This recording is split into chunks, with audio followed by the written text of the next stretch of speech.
Fun भी होगा, मस्ती भी होगी। स्वागत है आपका अपने यूट्यूब चैनल जीएसटी विद साहिल में, जहां आज हम लेके आए हैं आपके लिए क्वेश्चन आंसर्स बैच में एक और नया वीडियो जिसका नाम है वैल्यू ऑफ सप्लाई।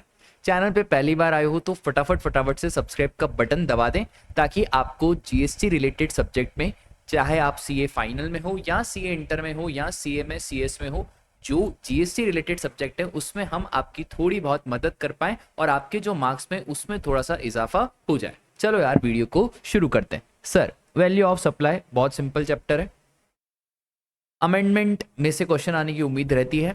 चैप्टर काफी सिंपल है और ये चैप्टर प्रैक्टिकल है, तो मैं चाहूंगा कि आपके पास कैलकुलेटर होना चाहिए। ठीक है, चलो आ जाओ भाई। AKG Foods Private Limited gets an order for supply of processed foods from customer. The customer wants the consignment tested for gluten or specified chemical residues. AKG Food Private Limited does the testing and charges a testing fees for the same from the customer. ठीक है, AKG Food Private Limited argues that such testing fees should not form the part of consideration for the sale as it is a separate activity. Is his argument correct? Sir ji, section number 15 simple सी बात बोलता है कि जो भी खर्चे supplier ने करे हैं फॉर रेसिपेंट, वो सारे खर्चे वैल्यू ऑफ सप्लाई में ऐड होंगे। अच्छा, ये खर्चा किसने करा है? सप्लायर ने। क्यों करा है? क्योंकि रेसिपेंट चाहता था।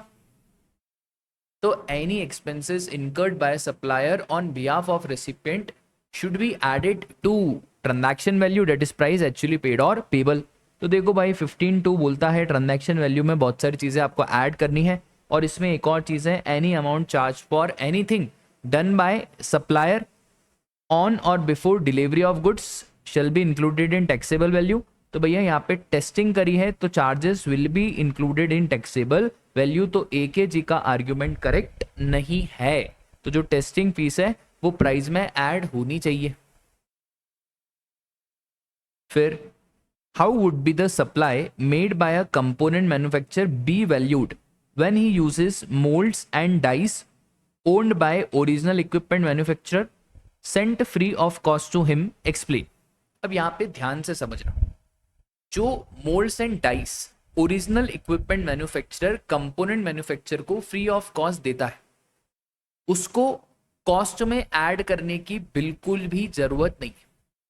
एक तो ये दोनों ही रिलेटेड पार्टीज नहीं है, और ये जो मोल्ड्स एंड डाइस जा रहा है ये फ्री ऑफ कॉस्ट जा रहा है। क्योंकि राजा ये फ्री ऑफ कॉस्ट जा रहा है तो ये कॉस्ट में ऐड नहीं होगा।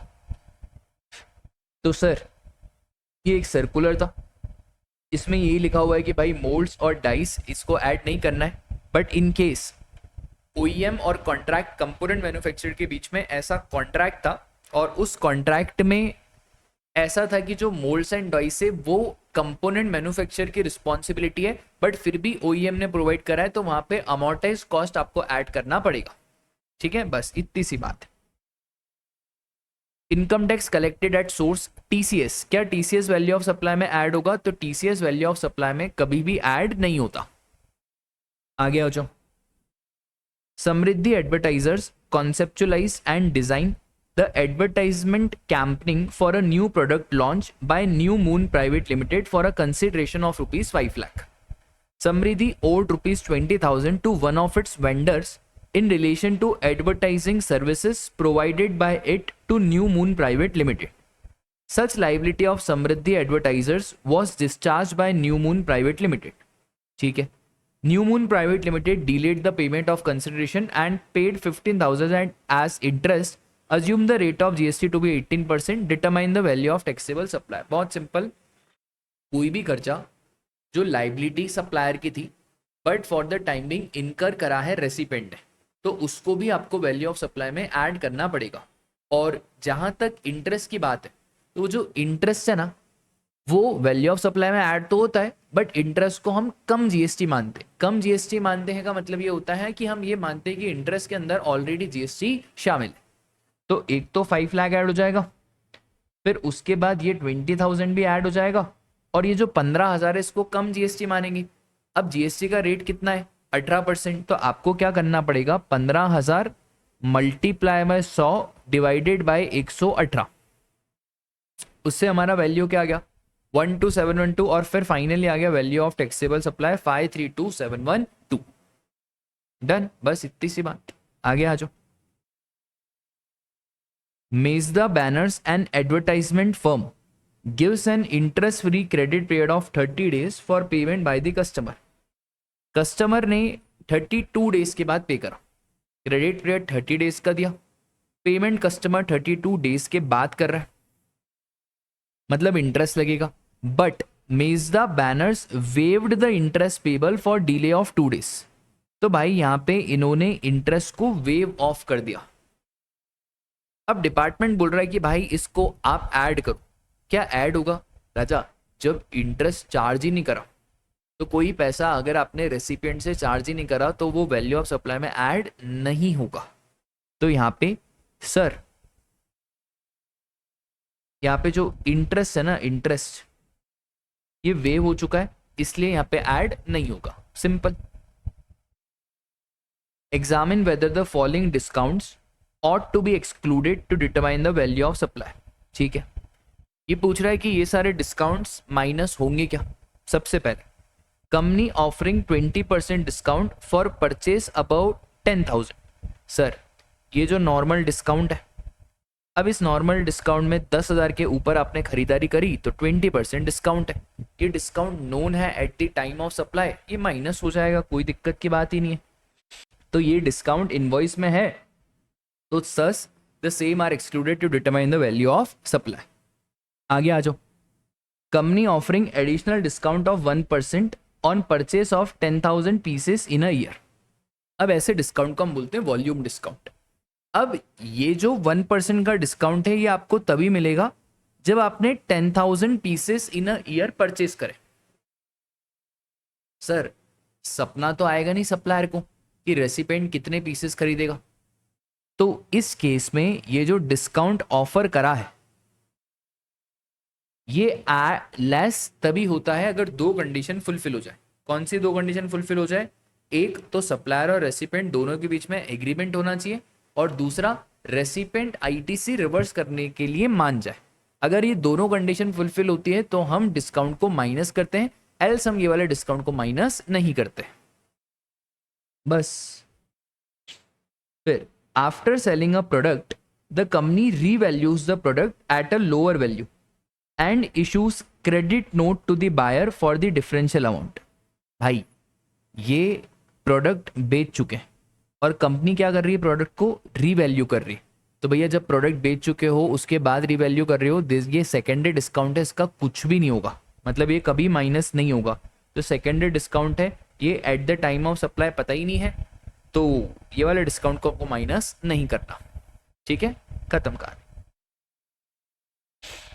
Crunch bakery products limited sells biscuits and cakes through its dealer to whom it charges list price minus standard discount and pays GST according। तो कुछ भी नहीं भाई, ये क्या करते हैं? लिस्ट प्राइस में से डिस्काउंट माइनस करते हैं और जीएसटी पे करते हैं। When goods remain unsold with the dealers, it offered additional discount on the stock as an incentive to push the sale। तो जब भी आपके गुड्स अनसोल्ड रहते तो ये एडिशनल डिस्काउंट देते हैं। Can this additional discount be reduce from the price at which goods were sold and concomitant tax adjustment be made. भाई एक बात बताओ, क्या ये डिस्काउंट पता है? ये तो ठीक है भाई, ये गुड्स रिमेन अनसोल्ड, हमें कैसे मालूम पड़ेगा कि गुड्स आर सोल्ड और गुड्स आर अनसोल्ड? तो जब हमें पता ही नहीं है तो ये वाला डिस्काउंट माइनस नहीं होगा। तो सर ये जो डिस्काउंट है ना वो नॉट नोन और एग्रीड, तो therefore such discount can not be reduced. आया समझ में? आगे आ जाओ। सिंपल सिंपल क्वेश्चन है, टफ क्वेश्चन भी करेंगे। A philanthropic association makes a substantial donation each year to a reputed private management institution to subsidize the education of a low income group students who have gained admission there। ठीक है, the fees for this individual is reduced, thereby coming to rupees 3 lakh a year compared to rupees 5 lakh a year for other student। What would be the taxable value of the services of coaching and instruction provided by the institution? Sir ये जो donation है ये कोई government ने donation नहीं दिया है, ये डोनेशन किसने दिया है? Philanthropic institute. तो मेरे भाई अगर donation is given by the government and it is price linked then it should be deducted from the value. अब यहाँ पे जो डोनेशन है this has been given by philanthropic association, so this donation would be added to the value of supply, that is 3 lakh plus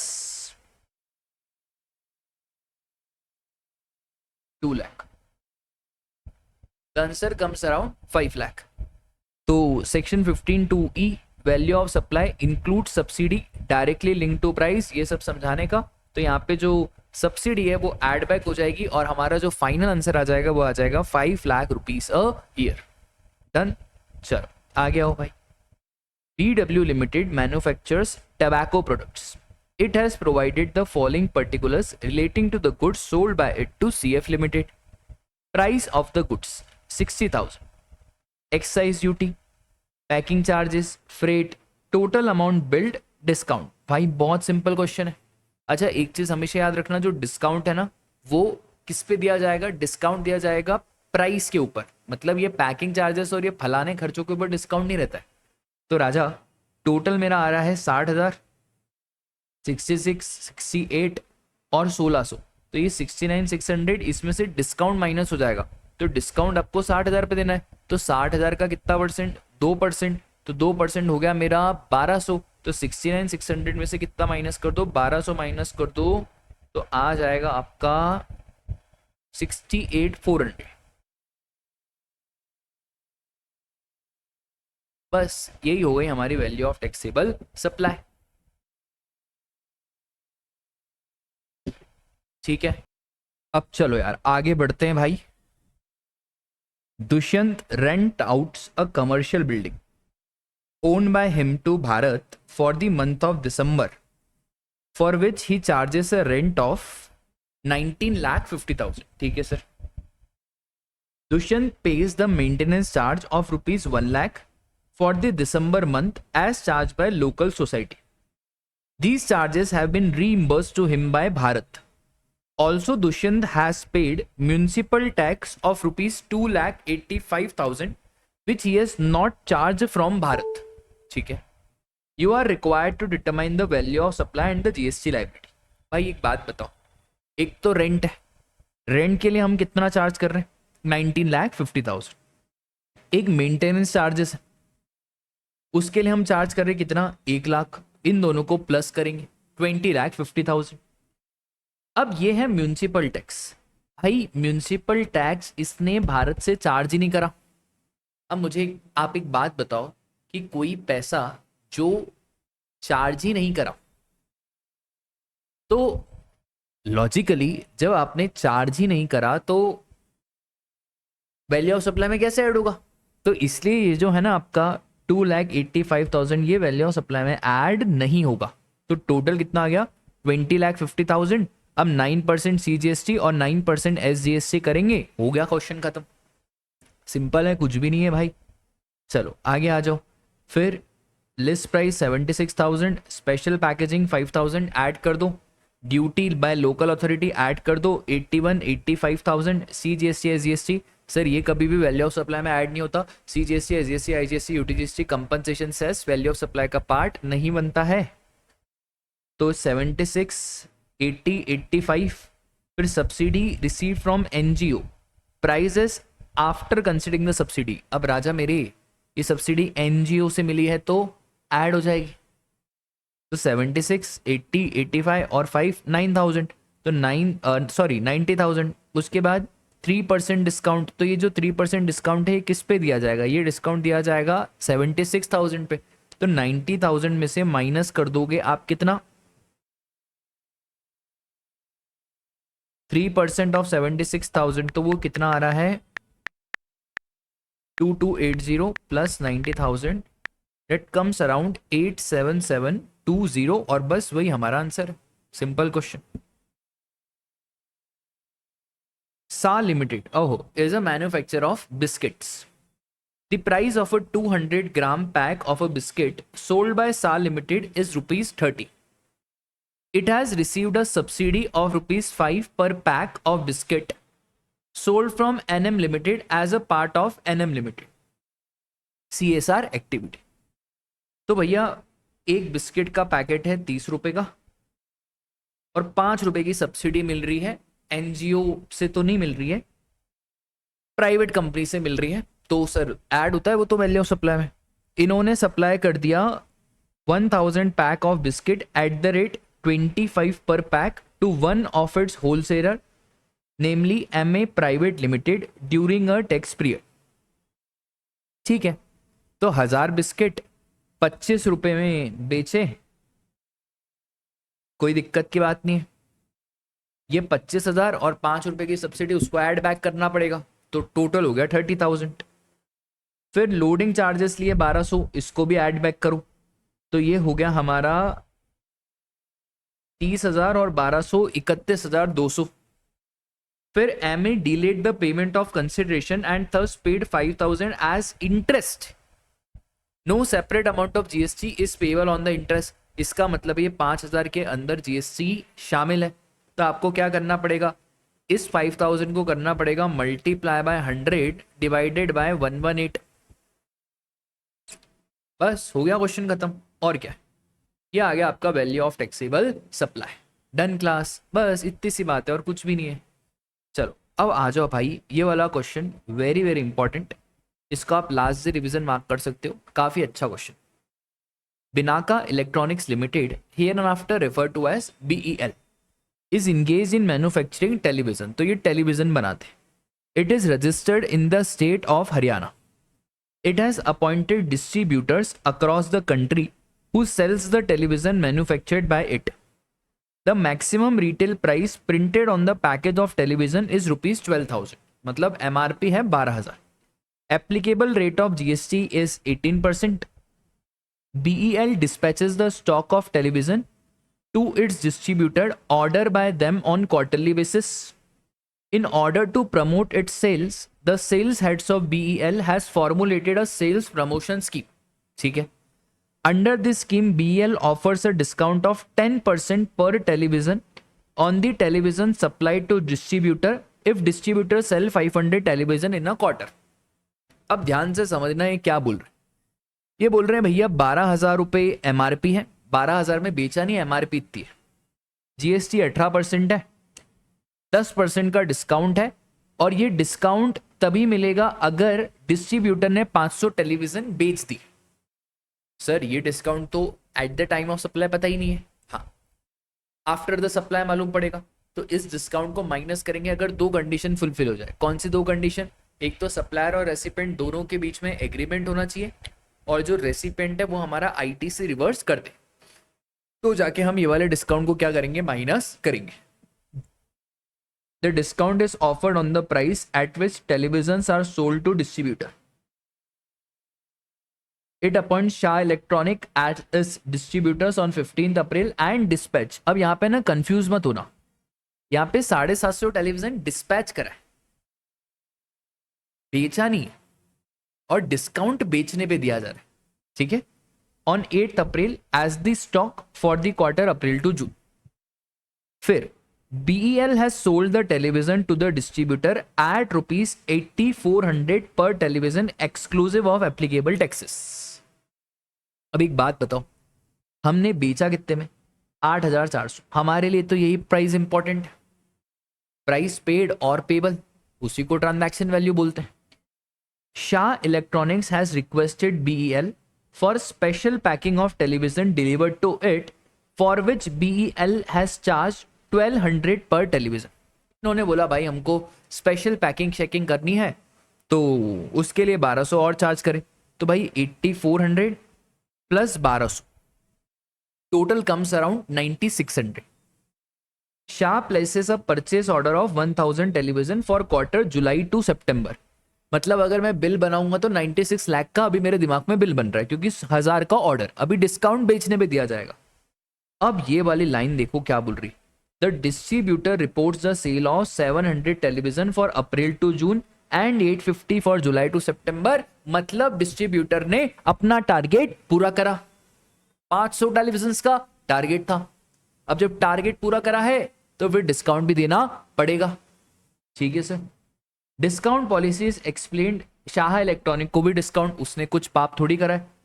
while Shah reverses the ITC availed, भाई शाह ने ITC को reverse करा for July to September, it failed to reverse for April to June. इसका मतलब है अप्रैल to June का जो है ना, वहां पे आपको डिस्काउंट नहीं मिलेगा क्योंकि आईटीसी रिवर्स नहीं करा, बट जुलाई टू सितंबर जो है ना, वहां पे आपको डिस्काउंट मिलेगा क्योंकि आपने आईटीसी रिवर्स करा।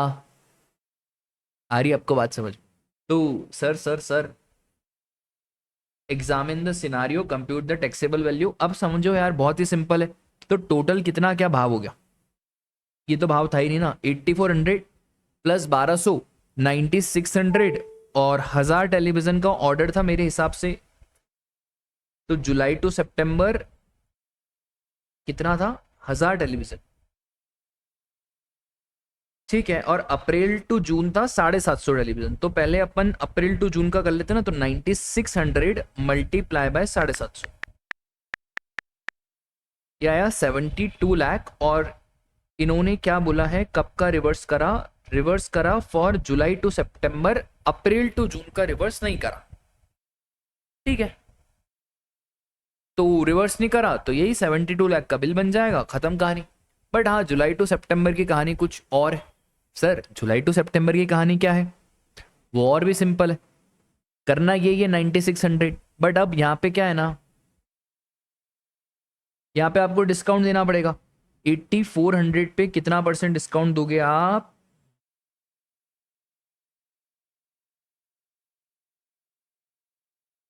%10। तो 840 का डिस्काउंट दे दो। तो 9600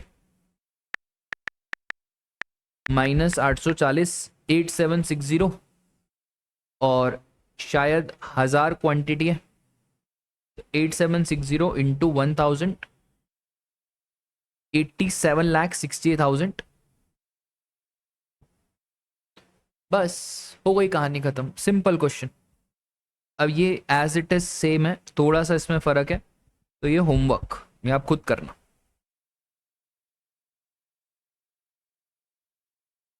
चलो, रॉयल मैन्युफैक्चरर्स मशीनरी बेच रहे हैं, 9 लाख का प्राइस चार्ज करा। Further it charge the following additional amount: insurance 16,500, packing charges 13,500, extra charges for designing the machine 30,000 और जो फ्रेट है वो है 18,000। तो टोटल कितना आ रहा है? 9 लाख प्लस 16,500 प्लस 13,500 प्लस 30,000 और प्लस फ्रेट कितना हो गया? 18,000, ठीक है। तो इन सबको जोड़ दिया, क्या डिस्काउंट भी है? Cash discount at the rate 2% on price of machinery has been allowed at time of supply and also recorded in invoice. तो डिस्काउंट है, माइनस करो। अच्छा, डिस्काउंट किस पे दोगे? ये 9 लाख पे दोगे, तो ये डिस्काउंट 2% माइनस करो, आ गया वैल्यू ऑफ टैक्सेबल सप्लाई, ठीक है। लिस्ट प्राइस 50,000, टैक्स 5,000, पैकिंग 1,000, ये हो गया हमारा 56,000। उसके बाद 2,000 की सब्सिडी एनजीओ से मिली है, तो 2,000 वो ऐड कर दो, ये हो गया 58,000। 2% का डिस्काउंट है, 50,000 का 2%, 1,000, 58,000 में से 1,000 का 57,000 हो गई हमारी वैल्यू, ठीक है। भाई देखो, हमने हमारे क्वेश्चन बैंक में इतने ज़्यादा क्वेश्चन इसलिए दिए ताकि आपकी प्रैक्टिस अच्छे से हो जाए, ठीक है। अगली बार तो मैं क्या करूँगा ना, बहुत सारे क्वेश्चंस को डिलीट ही मार दूंगा क्योंकि जिनका लेवल सिंपल है उनको अब मैं डिलीट कर दूंगा, ठीक है। फिर क्वेश्चन बैंक, अभी हमारी question bank on an average 600-700 page की रहती है, उसको फिर कट डाउन करके 300 पेज में कर देंगे, सिर्फ इंपॉर्टेंट क्वेश्चन। क्योंकि आजकल बच्चों की जो डिमांड है वो यही है। हमारे टाइम पे ऐसा होता था कि जितने ज़्यादा क्वेश्चन होंगे उतना कॉन्फिडेंस आएगा। आज तक इंपॉर्टेंट क्वेश्चन कर लो, बस काम खत्म। चलो, तो X limited, a manufacturers of heavy machines, supplied 1 machine to Y limited. अब इसमें बेसिक प्राइस है 18 लाख, ट्रेड डिस्काउंट 10% माइनस कर दो भाई। 18 लाख में से 10% गया 1,80,000, ये आ गया 16,20,000। अब ऐड करते जाओ, सेकेंडरी पैकेजिंग ऐड करो 16,50,000, डिजाइन इंजीनियरिंग चार्जेस ऐड करो, pre delivery inspection charges paid by Y to independent agency. In terms of agreement for supply, it was the discretion of buyer Y Limited to appoint, if it so desire, any agency for pre-delivery and also itself. अब भाई ये खर्चा जो है ये किसकी जवाबदारी? क्या एक्स लिमिटेड की जवाबदारी? नहीं, ये तो वाई लिमिटेड का है ना. वाई लिमिटेड चाहे तो अपॉइंट करे और नहीं चाहे तो अपॉइंट नहीं करे. तो सर जी एक बात बताओ, क्या ये ऐड होगा? ये ऐड नहीं होगा. Interest paid by Y for delay in the payment of machine. Interest pay कब करा? अप्रैल. तो अभी ऐड नहीं होगा, अप्रैल में ऐड होगा. अप्रैल चल रहा है क्या? तो फरवरी की बात चल रही. बस हो गया. तो 16-20 में 30-90 ऐड करा होगा ना, तो 16,20,000.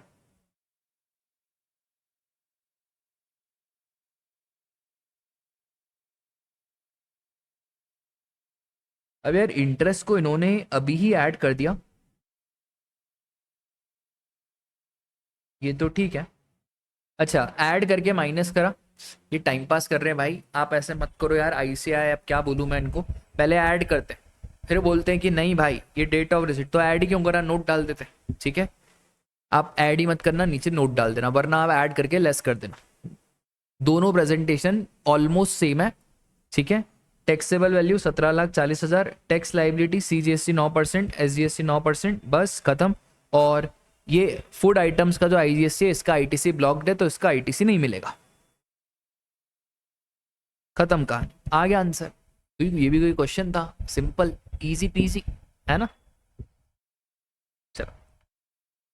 When lockdown was announced due to coronavirus, PCD Limited decided that it would sell its own branded grocery at 20% of the cost to any organization who is providing free food and grocery. बताओ, lockdown में अपने अपनों का साथ नहीं देंगे तो क्या पराए देंगे? Details of transaction from April to September. Total turnover of branded grocery food grain 6 crore. भाई देखो है कितने का, उससे मेरे को घंटा फर्क नहीं पड़ता. How much I had charged from the buyer, that is my transaction value, that is price actually paid or payable. तो भाई मेरे को तो 6 करोड़ से लेना देना है, मेरे को ये 30 करोड़ से कोई लेना देना नहीं है. फिर उसके बाद tax paid on security and maintenance services during the period. इसके ऊपर जो आपने टैक्स पे करा है उसका ITC मिल जाएगा. Tax paid on rent paid on warehouse for the storage of goods, ITC ले लो. प्रिंटेड मटेरियल, इन सबका ITC मिल जाएगा. What is the value to be adopted for payment of GST? तो 6 करोड़ रुपए वैल्यू लेंगे GST का पेमेंट के लिए. इसमें आउटपुट टैक्स लाइबिलिटी जो रेट दिया हुआ है और ITC माइनस करके नेट टैक्स पेबल आ जाएगा. सिंपल क्वेश्चन है, बस इसमें ये वाला पॉइंट था जो आपको थोड़ा कंफ्यूज कर सकता है, बट और कुछ भी नहीं है इसमें.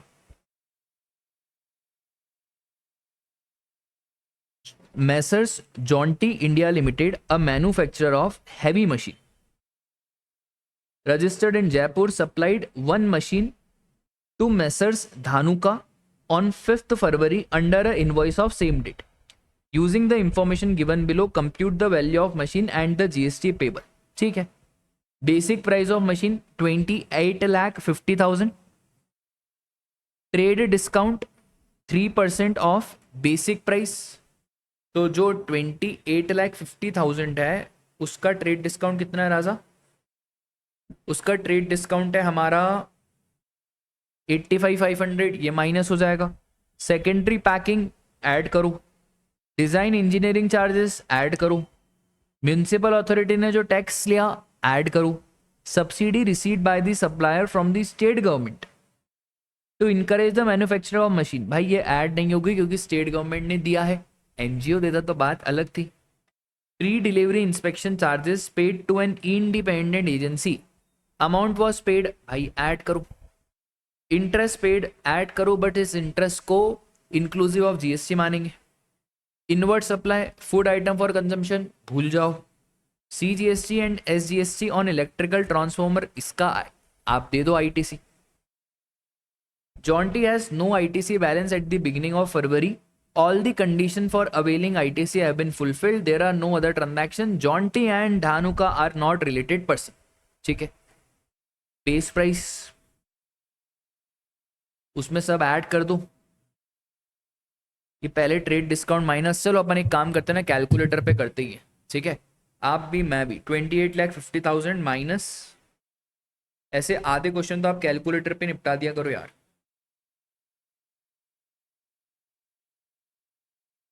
प्लस 30,000 प्लस 90,000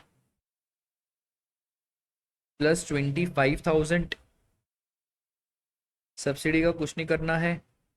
ये प्री डिलीवरी इंस्पेक्शन चार्जेस, इसको ऐड करो 22,000. और इंटरेस्ट इन्होंने जीएसटी का रेट ही नहीं दिया है क्या? दिया हुआ है क्या? हाँ दिया हुआ है. ये रहा 18%. तो इंटरेस्ट को आपको करना पड़ेगा 12,000 मल्टीप्लाई बाय 100 डिवाइडेड बाय 118. तो वो अमाउंट आ रहा है 10,169. ठीक है, कैलकुलेटर चलाना बच्चों का आता है. और आंसर मेरा भी कैलकुलेटर में ये आ रहा है 2941669. ठीक है, बहुत सिंपल है यार, क्या मैं आपको बता रहा हूँ. फिर इन्होंने एक और चीज़ पूछी थी. अब क्वेश्चन ने क्या पूछा था आपसे? एक तो आप ये बता दो कि जीएसटी कितना पेबल है. एक तो वैल्यू ऑफ मशीन वो हमने निकाल दिया, और net GST payable in cash. ठीक है भाई, तो कोई बहुत बड़ी बात थोड़ी है. 2941669 सीजीएसटी एसजीएसटी लगाने का, आईटीसी वो ट्रांसफॉर्मर का माइनस करने का, नेट जीएसटी पेबल आ गया. ठीक है,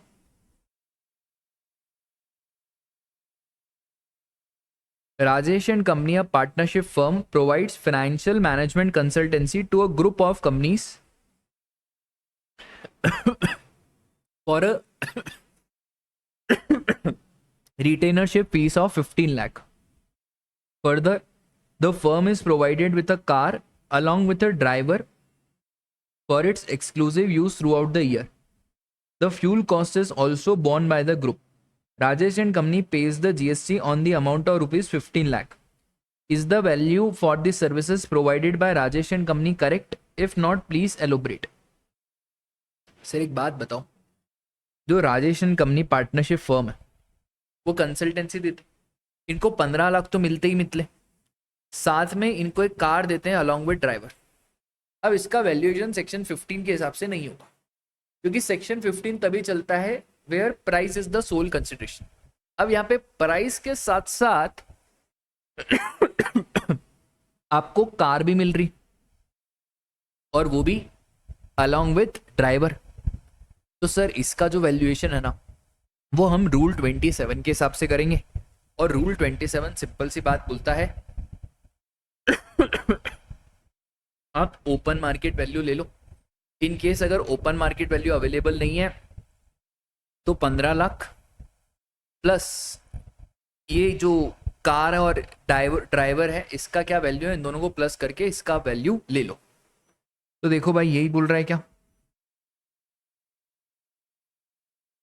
यही है, देखो 15 लाख में वो ऐड करो सॉरी है ना, तो 15 लाख में उसको ऐड करो, फिर हमारा वैल्यू ऑफ सप्लाई आ जाएगा. Rustagi and Company manufactures customized product at its unit situated in Madhya Pradesh. Cost of production for Rustagi and Company for 1,000 products is 20 lakh. These products require further processing before sale. And for this purpose, products are transferred from its MP unit to its another unit in Himachal Pradesh. ठीक है. Value declared on the invoice is the cost of production, that is 20 lakh rupees आपने value declare करी. Himachal Pradesh unit apart from processing its own products engage in processing of similar products of the other person who supplies a product of same kind and quality. ठीक है. Thereafter, Himachal Pradesh unit sells this processed product to wholesaler. There are no other factories in the neighboring area which are engaged in same business as that of Himachal Pradesh unit. 1,000 units of the same kind and quality are supplied to Himachal Pradesh unit at the time when the goods are sent by Madhya Pradesh unit by another manufacturer located in Himachal Pradesh. ठीक है. Ex factory price of the goods is 19 lakh. Himachal Pradesh unit is eligible for full ITC. Determine the value of 1000 product supplied by Rustagi and company to the Himachal Pradesh unit. बहुत simple यार, एक बात बताओ, रुस्तगी ये manufacture करता है, उसका कॉस्ट ऑफ प्रोडक्शन है कितना, 20 लाख। इसको आगे कितने में बेचा जाता है, तो भैया आगे इसको बेचा जाता है, एक तो ये 20 लाख इसका प्राइस है और सामने वाला फुल आईटीसी के लिए एलिजिबल है। अब जब सामने वाला फुल आईटीसी के लिए एलिजिबल रहता है तो जो वैल्यू आपने इनवॉइस में डिक्लेयर कर दी वही होती है ओपन मार्केट वैल्यू। अब या तो आप ओपन मार्केट वैल्यू ले लो या आप एक काम करो, ये जो फर्दर जितने में बिक रहा है उसका आप 90% ले लो। अब अज्यूमिंग के फर्दर 19 लाख में बिक रहा है, क्वेश्चन भी शायद यही करा होगा।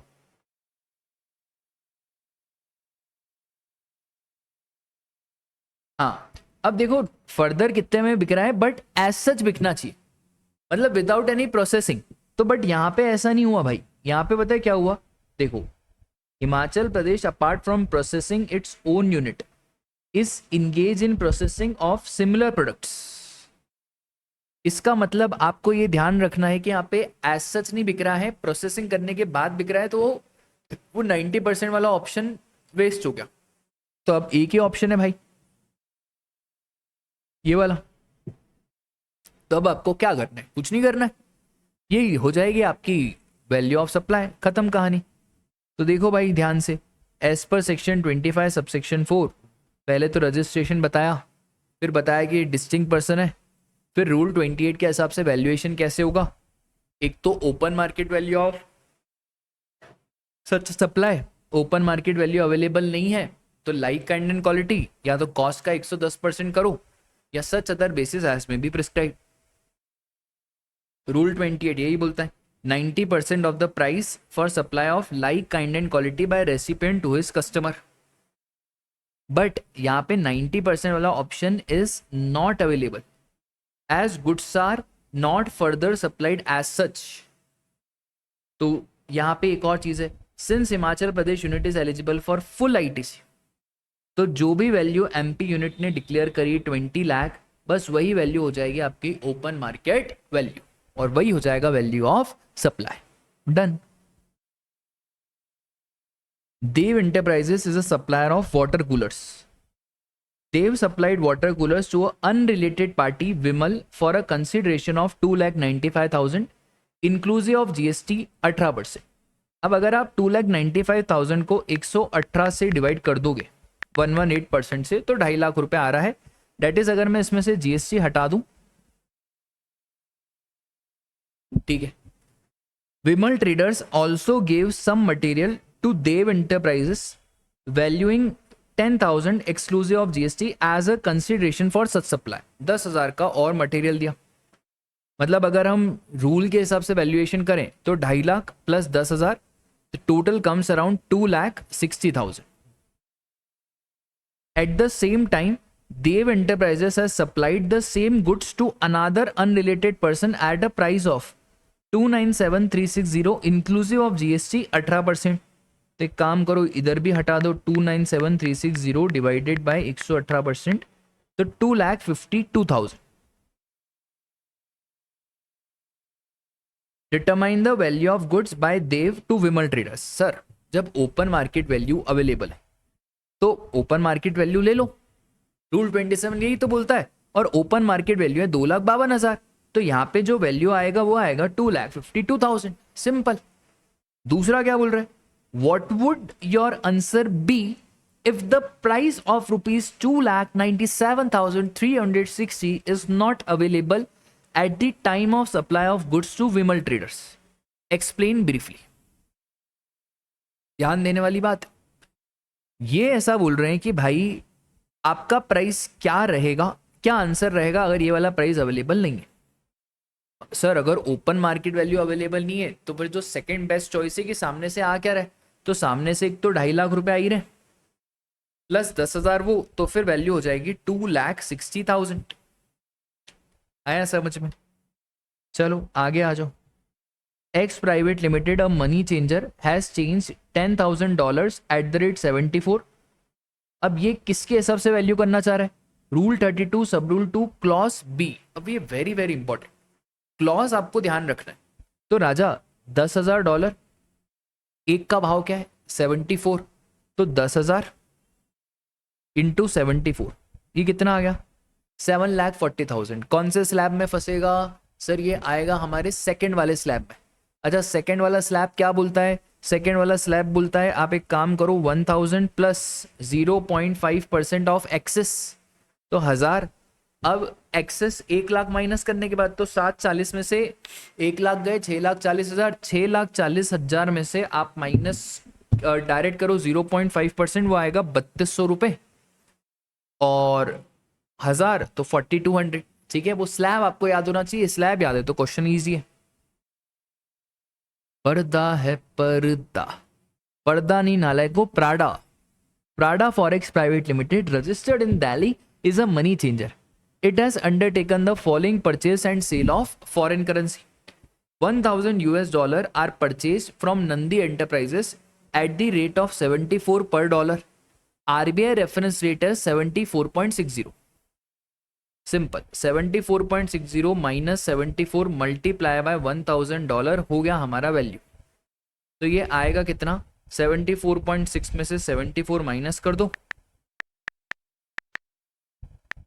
इंटू कर दो 1,000, तो ये आएगा हमारा 600 रुपए।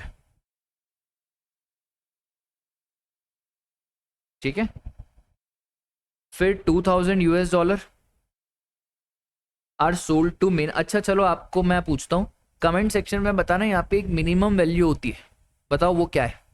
देखें, $2,000 are sold to Menavati at the rate of 74.5, RBI reference rate is not available. तो नॉट अवेलेबल तो 1% लेना पड़ता है। 2,000 इंटू 74.50 इंटू 1%, तो 2,000 इंटू 74.5 इंटू 1%, तो ये आ गया हमारा 1,490 रुपये। बस वही हो गया वैल्यू ऑफ सप्लाई, खत्म कहानी। चलो, अच्छा दूसरे ऑप्शन से भी निकालना है क्या? चलो भाई दूसरे से भी निकाल लेते हैं। अब दूसरे भाई 1,000 US डॉलर कितने में खरीदा? 74। अब यहाँ पे RBI रेफरेंस रेट का मेरे को लेना देना नहीं है, तो 74,000, तो बस 74,000 है, करो भाई एक्सचेंज। 74,000 लेस देन 1 लाख, तो वैल्यू ऑफ सप्लाई कितना हो गया? 1%, तो 74,000 का 1% और 250 विच एवर इज हायर। ठीक है, ये आपको ध्यान रखना था, यही मैं आपसे कमेंट सेक्शन में पूछ रहा था। तो 740 रुपये। फिर सेकंड 2,000 इंटू 74.50, ये हमारा आएगा 149, सेकंड वाले में आएगा तो 1,000 प्लस जो एक्सेस आ रहा है उसका 0.5%, तो 0.5% ऑफ एक्सेस दैट इज 49,000, तो ये 245 और 1,000, तो आ गया 1,245। सिंपल क्वेश्चन है यार ये। टिकट वाले में डोमेस्टिक फेयर में 5%, इंटरनेशनल में 10%। अच्छा, 5% ऑफ बेसिक फेयर और इंटरनेशनल में भी 10% ऑफ बेसिक फेयर। तो ये रहा बेसिक फेयर, इसका कितना परसेंट? 5%, और ये इंटरनेशनल बुकिंग, इसका कितना परसेंट? 10%। बस हो गया हमारा वैल्यू ऑफ सप्लाई। यही तो है यार, ये चैप्टर में बहुत कुछ सिंपल चैप्टर है, याद करने का है थोड़ा बहुत, बाकी तो बहुत बच्चों जैसा चैप्टर है। क्या है इसमें? Money changer air travel agent services, it had converted 6,000 into Singapore dollar 9,000. RBI reference rate at that time was 72 and for Singapore it was 52. अब आप एक काम करो, पहले दोनों को कन्वर्ट करो फिर दोनों में से जो लोअर है वो लेना, फिर उसका 1% करना। तो 6,000 US dollar into Singapore dollar, तो सिंगापुर डॉलर का रेट क्या है? 52, तो 6,000 इंटू 52 और 9,000 इंटू 72, तो 6,000 इंटू 52 3,12,000 और 9,000 इंटू 72 6,48,000। दोनों में से कम हुआ मेरा 3,12,000, कुछ गड़बड़ हो गई है शायद, 2 मिनट।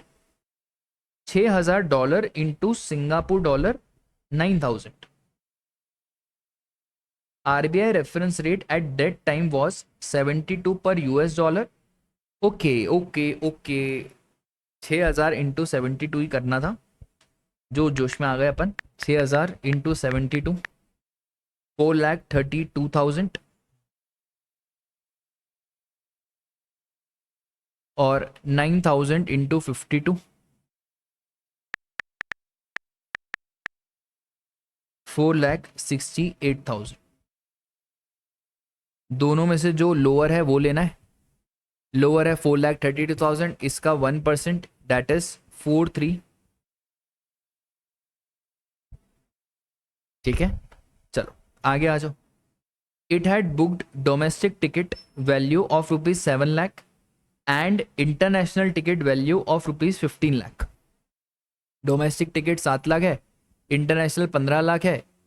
अज्यूमिंग यही बेसिक फेयर है कि यहाँ पे लिखा है, नहीं भाई लिखा है बेसिक फेयर डोमेस्टिक टिकट में 70% है, इंटरनेशनल में 60% है। तो 7 लाख का 70% कितना हो गया? 4,90,000 और इंटू 5% वो आप खुद ही कर लेना। फिर इंटरनेशनल है 15 लाख का 60% और 15 lakh into 60% multiply by 10%। 15 lakh का 60% 9,90,000 आएगा। ठीक है, हो गया क्वेश्चन। अब भाई सिंपल तो क्वेश्चन है यार।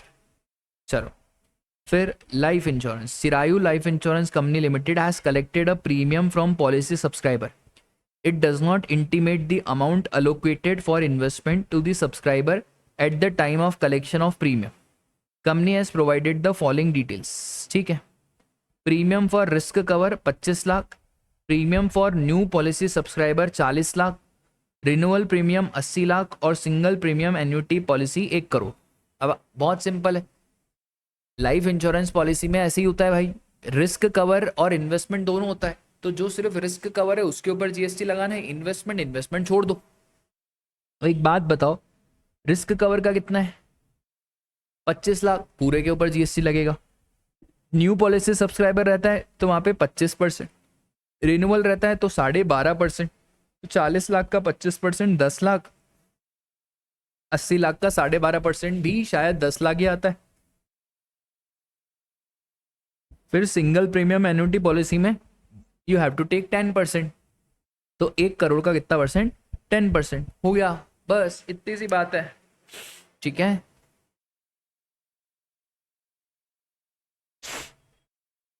चलो। Arihant Life Insurance Company has charged gross premium of 180 lakh from policy holders, out of which 100 lakhs have been allocated for investment on behalf of policy holder. 180 lakh का प्रीमियम है और 100 lakh investment के। मतलब ऐसा कहूं मैं कि जो 80 लाख है वो प्योर किसके लिए? रिस्क कवर के लिए। चलो, compute the value of supply of life insurance by जो company if the amount allocated for investment has been intimated by ALICL to the policy holder at the time of supply of service. अगर ये amount intimate कर दिया policy holder को तो मेरे भाई 180 लाख में से 100 लाख माइनस करो और जो 80 लाख है ना उसके ऊपर जीएसटी लगाओ, सिंपल।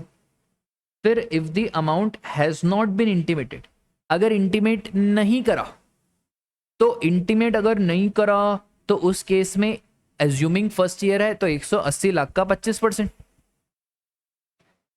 फिर if the gross premium is only towards risk cover, तो भैया अगर पूरा ही रिस्क कवर के लिए है तो बहुत बढ़िया, फिर पूरा का पूरा 180 लाख हो जाएगा किसके लिए? पूरा 180 लाख हो जाएगा हमारा क्या बोलते हैं, वैल्यू ऑफ सप्लाई।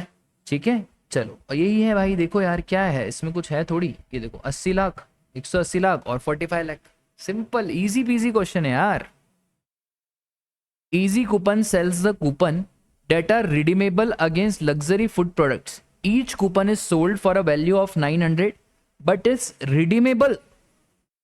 भैया जो रिडम्पशन वैल्यू है वो होता है वैल्यू ऑफ सप्लाई, 1000 रुपए हो जाएगा वैल्यू ऑफ सप्लाई, कहानी खत्म। Rolly Polly Manufacturers Limited, registered in Mumbai, is a manufacturer of footwear. It imports a footwear making machine from USA. Rolly Polly enters into a contract with Rudra Logistic, a licensed custom broker with its office at Ahmedabad, to meet all the legal formalities. in getting the machine cleared from the custom. ठीक है. Apart from this, Raleigh authorizes Rudra to incur on its behalf the expenses. जो भी खर्चे हैं वो सब रुद्रा करेगा import machine को क्लियर कराने के, जो इसको रीइंबर्समेंट हो जाएंगे. अब मैंने आपको बताया कि प्योर एजेंट के केस में जो भी खर्चे हम एज अ प्योर एजेंट करते हैं वो वैल्यू ऑफ सप्लाई में नहीं जुड़ते. बट जो आपका पर्सनल खर्चा है, होटल का हो गया, ट्रैवल का हो गया, टेलीफोन एक्सपेंसेस हो गया, जो आपके ऐश के खर्चे हैं, जो मज़े के खर्चे हैं, वो तो ऐड करेंगे. तो इसमें राजा एक तो मेरी एजेंसी चार्जेस ऐड हो जाएंगे, ये अनलोडिंग चार्जेस ये सब ऐड नहीं होंगे क्योंकि ये जस्ट रीइंबर्समेंट है. बट होटल, ट्रैवलिंग, टेलीफोन, भाई ये तो आपके ऐश के खर्चे ना, ये भी रीइंबर्स होंगे. बट ये वैल्यू ऑफ सप्लाई में ऐड हो जाएंगे. तो 5 लाख प्लस 45 प्लस 50 और प्लस 2000 ये सब ऐड हो जाएंगे और आंसर आ जाएगा 5,97,000. एक शायरी सुनाऊं आपको, बहुत जॉन एलिया साहब के, मजा आ जाएगा. तो जॉन एलिया साहब बोलते हैं कि निकल आओ अपने अंदर से, कि निकल आओ अपने अंदर से, घर में सामान की जरूरत है. कि अब तो निकल आओ अपने अंदर से, घर में सामान की जरूरत है. कि आज का दिन भी ऐश से गुजरा, कि आज का दिन भी ऐश से गुजरा, सर से पांव तक बदन सलामत है. तो राजा टाइम बहुत कम है. अगर आप टाइम वेस्ट कर रहे हो और आपके सारे दिन ऐश में गुजर रहे हैं, व्हाट्सएप, इंस्टाग्राम, स्नैपचैट, टेलीग्राम पे गुजर रहे हैं, तो प्लीज अवेयर हो जाओ. टाइम कम है, पढ़ाई लिखाई ज्यादा करनी पड़ेगी, क्योंकि भाई आप ही हो जो आपकी मिडिल क्लास फैमिली का स्टेटस चेंज कर सकते हो, और कोई नहीं चेंज करेगा. तभी आप सीए कर रहे हो. बात अगर मैंने पकड़ी हो तो उस बात पे लाइक ठोक देना वीडियो पे, ठीक है. चलो आ जाओ. Compute the value of supply. तो वैल्यू ऑफ सप्लाई हो जाएगा हमारा 5 लाख प्लस 45, 50 और ये, तो वो हो गया 5,97,000. अब ये पूछ रहे हैं क्या आपका आंसर अलग होगा अगर रुद्रा ने 13 lakh rupees as a lump sum charge करा है. तो भाई अगर आपने लमसम चार्ज करा है ना, तो आप प्योर एजेंट ही नहीं हो, आप चीटिंग कर रहे हो. आपने एक ही मुश्त एक ही बिल में सब चार्ज कर दिया, और प्योर एजेंट की कंडीशन होती है कि आपको सब अलग अलग बताना पड़ेगा. तो यहाँ पे तो पूरे 13 लाख के ऊपर ही जीएसटी लग जाएगा. डन, खत्म कहानी.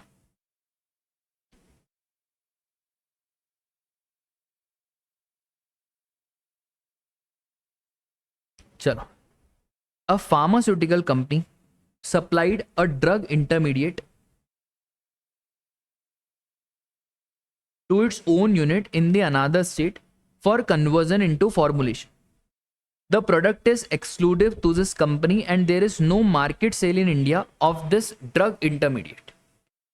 Goods of like kind and quality are also not available. How will the value of supply be determined under GST law? बहुत सिंपल है भाई. फार्मास्यूटिकल क्या सप्लाई कर रहा है? ड्रग इंटरमीडिएट, उसकी ही खुद की यूनिट को सप्लाई कर रहा है. Product is exclusive to the company and there is no market sale. Like kind and quality भी अवेलेबल नहीं है. तो भाई जब ओपन मार्केट वैल्यू अवेलेबल नहीं है, लाइक काइंड क्वालिटी अवेलेबल नहीं है, तो एक काम करो, रूल 30 लगाओ. रूल 30 सिंपल सी बात बोलता है कॉस्ट का 110%. ठीक है. तो देखो भाई, रूल 28 ओपन मार्केट वैल्यू नहीं है, लाइक काइंड नहीं है, तो कॉस्ट का 110%.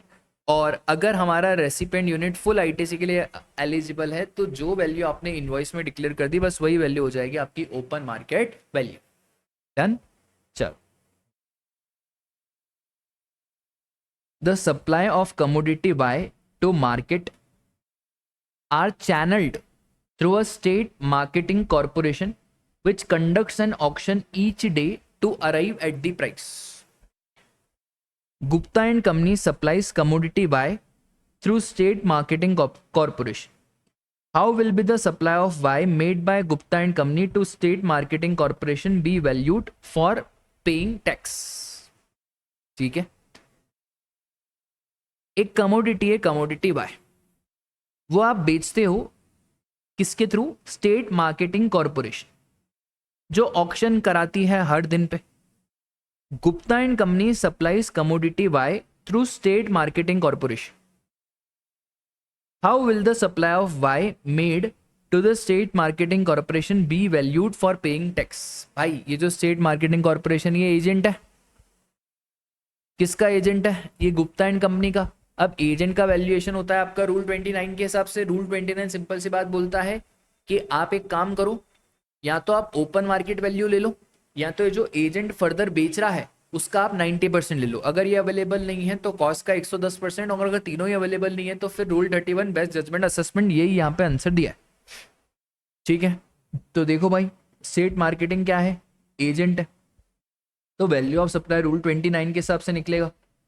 अब ओपन मार्केट वैल्यू अवेलेबल ही नहीं है क्योंकि आप इसको बेच रहे हो with the help of state marketing corporation, तो आप एक काम करो 90% वाला वैल्यू डिटरमाइन करो। वो भी नहीं हो रहा है तो कॉस्ट का 110% या रूल 31 लगाओ, simple. Avient Limited, registered in Noida, is a supplier of machinery used for making bottle caps. Supply of machinery is affected as under: the wholesale price of machine, excluding all the taxes and other expenses, at which it is supplied in the ordinary course of business, is 42 lakh. ठीक है, ये wholesale price है. However, the actual price varies within the range of plus minus 10% depending upon the terms of contract of supply with the particular customer. Simple, एक तो 42 lakh plus minus 10%, या तो 10% ऊपर या तो 10% नीचे, डिपेंडिंग अपॉन हमारा रिलेशनशिप कैसा है कस्टमर के साथ। Apart from the price of machinery, Avient charges from the customer the following incidental expense. Handling loading charges लेते हैं 10,000 का, इंस्टॉलेशन कमीशनिंग चार्जेस लेते हैं 1 लाख रुपए का। The machinery can be dismantled and erected at another site if required. आप चाहो तो मशीन की डिसमेंटलिंग भी कर सकते हो, इरेक्ट भी कर सकते हो। The above charges are compulsory levied in every case of supply of machinery. ठीक है भाई। Transportation of machinery to the customer premises is arranged by Avient Limited through party service provider, that is GTA. Customer is entering into separate contract with GTA. भाई customer खुद जानो, आप खुद ही GTA के साथ कॉन्ट्रैक्ट करो और आप ही डायरेक्टली GTA को फ्रेट पे करो। ठीक है। A cash discount of 2% on the price of machinery is offered if the customer agrees to make the payment within 15 days.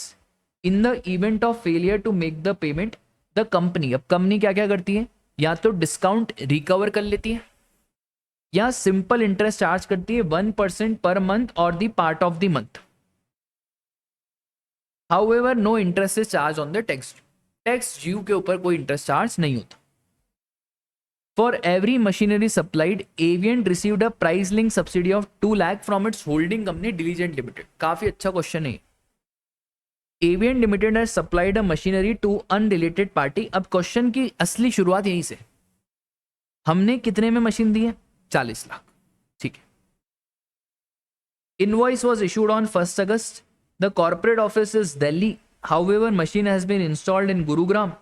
Paid GTA को दिया डिस्काउंट एट द रेट 2%। ठीक है। अभी सुनना मेरी बात, 40 लाख की मशीन है, उसमें 10,000 ये जोड़ो, 1 लाख ये जोड़ो, तो टोटल हो गया हमारा 41,10,000। और अभी 2 लाख का ये सब्सिडी है, ये भी जोड़ो, तो टोटल हो गया मेरा 43,10,000।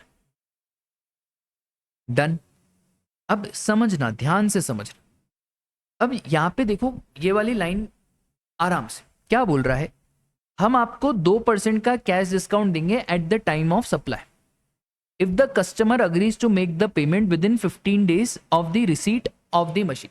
अगर कस्टमर ये वादा कर दे कि मैं आपको 15 दिन के अंदर अंदर पेमेंट कर दूंगा, तो हम आपको 2% का डिस्काउंट दे देंगे, 2% 40 लाख रुपए का।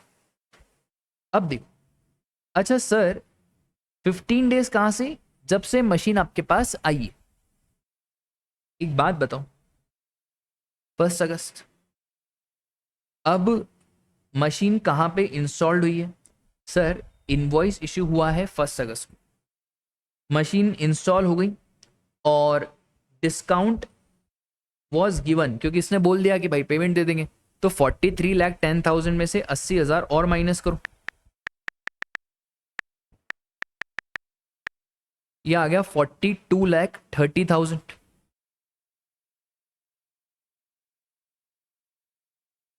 अब 42,30,000 तो ठीक है, बट डैफोडिल ने कंसिडरेशन कब पे करा? 31 अक्टूबर। बहुत लेट हो गई, 15 दिन में तो उसने पे ही नहीं करा। अब देखो ये क्या बोलते हैं, क्या क्वेश्चन है यार ये बोलते हैं कि भाई अगर आपने पेमेंट नहीं करा तो जो हमने आपको डिस्काउंट दिया था वो तो हम रिकवर कर लेंगे, तो जो डिस्काउंट है वो रिकवर कर लेंगे और सिंपल इंटरेस्ट लेंगे 1% पर मंथ और पार्ट ऑफ द मंथ। और ये जो सिंपल इंटरेस्ट लिया जाएगा वो किस पे लिया जाएगा, total amount due from the customer towards the machinery supplied. इसका मतलब आप समझना ध्यान से, सिंपल इंटरेस्ट आपका एक तो 40 लाख, 40 लाख के बाद ये 1 लाख और ये 10,000, ये हो गया 41,10,000। और ये जो 2 लाख की सब्सिडी है ये कस्टमर से थोड़ी ड्यू है, तो कस्टमर से तो इतना ही ड्यू है, सिंपल इंटरेस्ट भी वसूलेंगे। तो सर अब देखो ध्यान से, इन्होंने सबसे पहले तो आपकी वैल्यू निकाल 42,30,000 और यही वैल्यू हमारी भी आ रही थी 43,10,000 में से माइनस करने के बाद, और इसका हमने जीएसटी निकाल दिया 12%।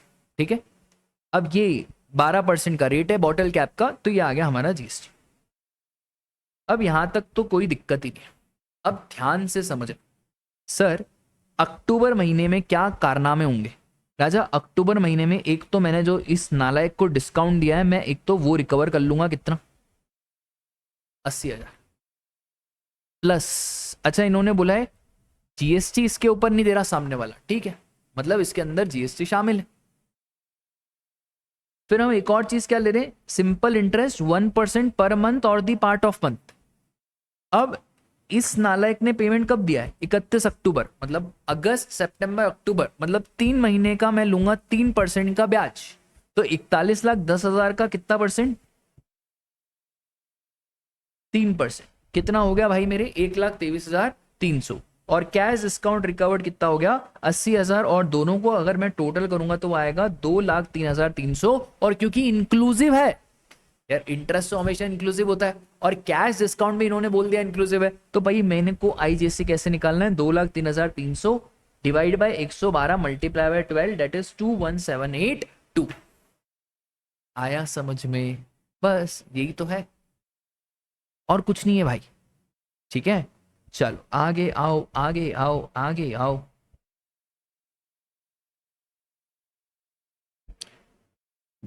Surya agencies has agreed to supply goods to customer premises. ठीक है, goods valued 80,000 are taxable at the rate 5% IGST as it is an interstate supply. It also pays freight and transit insurance of rupees 12,000. GTA is a registered entity and has charged GST 6%, CGST 6%, SGST under forward charge. Compute the invoice value including IGST. Simple, 80,000 के goods हैं, 5% IGST है, supply कौन सा है, interstate, period भी है, transit insurance भी है 12,000 का। Compute the invoice value of supply including IGST। ठीक है, इनवॉइस वैल्यू निकाल लेना, तो 80,000 प्लस 12,000 92,000 और जीएसटी लगा दो। कितना जीएसटी लगाओगे, 5%, तो 5% जीएसटी लगा दो, ये आ गया आपका इनवॉइस वैल्यू। सिंपल, इसमें क्या है बेटा, what will be the invoice value of supply including IGST if supply was under ex factory instead of door delivery. भाई एक्स फैक्ट्री में ये सब खर्चे जो है ना, फ्रेट, ट्रांजिट, इंश्योरेंस, ये सब फिर रेसिपेंट जानेगा, तो एक्स फैक्ट्री में डायरेक्ट 80,000 और 80,000 के ऊपर जो आपका जीएसटी है वो लगा दो। सिंपल, क्या ही है बेटा। चलो, Lakshmi limited of Bhopal Madhya Pradesh is a supplier of machinery. इन्होंने मशीनरी सप्लाई करी है to PQR enterprises on 1 October. Invoice has been issued on 1 October. Time of supply सब क्वेश्चन ही बता रहे। Lakshmi and PQR are not related. Following information is provided. Basic price of machinery excluding all the taxes but including design and engineering charges of rupees 10,000, loading charges of 20,000, 20 lakh। ठीक है, वे तो वैसे भी include होते तो हम हटाएंगे थोड़ी। Lakshmi limited provided 2-year free warranty, also provided extended warranty on a payment of 1 lakh. भाई अगर आपको चाहिए तो आपको एक्सटेंडेड वारंटी मिलेगी. Extended warranty is given at the time of supply and same is not available separately. PQR ने warranty ली, इसको भी जोड़ दो भाई. तो 20 लाख में 1 लाख का वारंटी जुड़ गया, 21 lakh. Lakshmi has collected consultancy charges 10,000 and freight and insurance charges 20,000. 20 lakh, 1 lakh, 21 lakh, और ये हो गया हमारा 21,30,000. ठीक है. सब्सिडी मिली 50,000 from central government for supplying the machinery to the backward region since receiver was located in backward region. ठीक है भाई, ये तो ऐड नहीं होगी. बट 50,000 जॉइंट वेंचर का मिला है, उससे सब्सिडी, वो तो ऐड करो. तो सर पूरी कहानी कहां तक पहुंच रही है? 20 लाख, 21 लाख, 21 लाख 30,000, 21 लाख 30,000 में से 50,000 की और सब्सिडी है तो 21 लाख 80,000, और 1% का डिस्काउंट है. 21 लाख 80,000 में से 20,000 और गए, 21 लाख 60,000. ये ऐसा आपका दिमाग चलना चाहिए. फास्ट फास्ट कुछ नहीं है जिंदगी में. मेंटल मैक्स करो, कैलकुलेटर भी पीछे हट जाएगा. ठीक है. 21 लाख 60,000 हो गया. बस उसके बाद CGST SGST लगाना है आपको. और एक और चीज है क्या? कुछ भी नहीं है. तो सिंपल क्वेश्चन है यार. ठीक है. चलो, value of supply, rent of commercial building 18 lakh, maintenance charges, owner intends to charge GST on refundable advance as GST is applicable on advance, municipal tax paid by owner 3 lakh. भाई ये 18 लाख ऐड होगा, ये जो 2.5 लाख है ये भी ऐड होगा, पर ये जो रिफंडेबल एडवांस है ये ऐड नहीं होगा, क्योंकि भैया जो सिक्योरिटी डिपॉजिट है उसको तभी ऐड करते हैं जब वो एडजस्ट हो रहा हो. तो ये एडजस्ट थोड़ी हो रहा है. तो बस ये 18 लाख और 250 और 3 लाख का म्यूनिसिपल टैक्सेस, और वो 3 लाख का म्यूनिसिपल टैक्स भी ऐड नहीं होगा क्योंकि ओनर ने पे करा है और रीइंबर्समेंट का कुछ का ही नहीं है. तो बाय डिफॉल्ट हम यही मानेंगे ओनर की जिम्मेदारी है. तो सिर्फ 18 लाख और 2,50,000 ऐड हो गया, बस उसके ऊपर GST आ गया. ठीक है. ये रिफंडेबल एडवांस वाला पॉइंट ध्यान रखना. भाई Kaushal manufacturers registered in Delhi is a manufacturer supplier of home appliances, regular scheme में टैक्स पे कर रहा है, और कंपनी ने कंसाइनमेंट एजेंट अपॉइंट करके रखे हुए हैं एक्सेप्ट गुड़गांव हरियाणा एंड नोएडा उत्तर प्रदेश, जहाँ पे वो अपने वेयर हाउस से गुड्स बेचते हैं. January, in the month of January, consignment of home appliances were sent to cardinal and Rochester in Punjab and Madhya Pradesh. Cardinal and Rochester supplied this home appliances under their invoices for 40 lakh and 70 lakh. Open market value is not available. Further, in January, electronic home appliances have been supplied to Roon Technomarts, a wholesale dealer of electronic home appliances in Noida, for a consideration of 23 lakh from its Delhi warehouse. Kushal owns 75% shares of Roon. Open market value is 30 lakh. Ron is not eligible for full ITC. Repair maintenance services भी provide कर रहे हैं, और company ने हमको ये सारी information दी है. आपको निकालनी है ग्रॉस GST लायबिलिटी. बहुत सिंपल क्वेश्चन है. सबसे पहले जनवरी महीने में ये जो आपने सप्लाई करा, अपने एजेंट को सप्लाई करा है, एजेंट के केस में या तो ओपन मार्केट वैल्यू ले लो या तो 90% ऑफ फर्दर सप्लाई ले लो.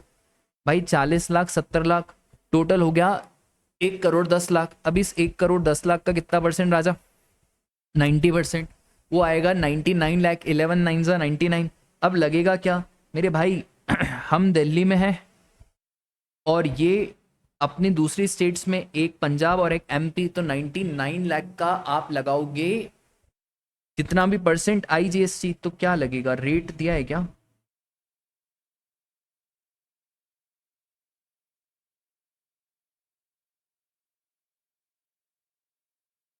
ये रहा होम अप्लायंस का रेट 2.5%, 2.5%, तो 99 लाख मल्टीप्लाई बाय 5%. खत्म कहानी. बस. तो देखो भाई 99 लाख का 5% कितना आ गया? 4,95,000. डन. चलो आगे आ जाओ सर. उसके बाद further in January, electronic home appliances have been supplied to Ron technomart, a wholesale dealer, for a consideration of 23 lakh from its Delhi warehouse. Kaushal owns 75% share of Roon Technomarts. भाई 75% share जब आप hold करते हो, इसका मतलब आप related party. अब related party और रूल 28 लगाओ। अब रूल 28 बोलता है ओपन मार्केट वैल्यू लेंगे और जो आप इनवॉइस में वैल्यू डिक्लेयर करोगे वही ओपन मार्केट वैल्यू हो जाएगी, बट शर्त यह है कि सामने वाला should be eligible for full ITC. यहाँ पे इन्होंने एक लाइन लिखी है कि Ron technomart is not eligible for full ITC. तो सर जी उसको तो भूल जाओ बाबा। अब इस केस में ऑप्शन यही है कि जो ओपन मार्केट वैल्यू दी है 30 लाख वही लेनी पड़ेगी, जो आपने इनवॉइस में डिक्लेयर करी वो तो ले नहीं सकते। तो यहाँ पे जो वैल्यू हो जाएगी वो हो जाएगी 30 लाख और उसका अकॉर्डिंगली रेट लग जाएगा कितना, 5% IGST। आगे आ जाओ। अब इलेक्ट्रॉनिक होम अप्लायंसेस 84 लाख पे GST लगेगा।